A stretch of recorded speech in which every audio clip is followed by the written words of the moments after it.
এ ভাগনা, জীবনে তো অনেক ব্যবসায়ী করছি, করিয়া পাইন মারাও খাইছি বহুবার। হ মামা, পাইন মারা খায়া চালান সুদা হারায়া অন আমরা রাস্তায় রাস্তায় ঘুরি।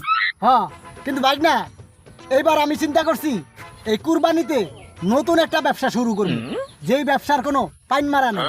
আরে মামা, চালান পাইবেন কই? চালান ছাড়া কি কোনো ব্যবসা হয়? হয় রে ভাগনা হয়, তুই বোধহয় জানোস না, এই চালান ছাড়াও বহু ব্যবসা করা যায়।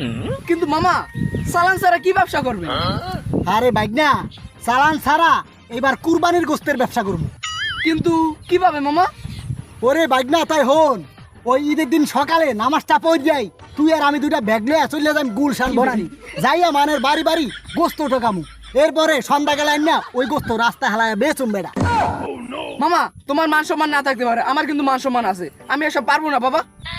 বেড়া মান সম্মান তোর ইর মধ্যে রাখ। হন বেড়া, একদিন না খাইয়া থাকলে কেউ জিগাইবে না। আর আমরা তো চুরি করতে আসি না বেড়া, আমরা মানের বাড়ি বাড়ি যামু, মানে মাংস দিব, সেই মাংস মোরা ব্যাগের মধ্যে লইয়া চললামু, তাই হেতে সমস্যা কি? না মামু, তুমি যাই কো, আমি এসব পারবো না। আরে বেড়া, একটা দিন কষ্ট কর, ওই গোস্ত বেচলে মোকে চালান হইব আনে, তারপরে মোরা অন্য ব্যবসা শুরু করবো আনে। না মামু, তোমার লগে আরো ব্যবসা করুম পাইন মেরা খাওয়ার লাইগা? না মামু, তোমার লগে আর আমি নাই। আরে ভাই না হন, যাইস না, একটা দিন কষ্ট কর, এরপর তো মোকে চালানো হইবেই আনে।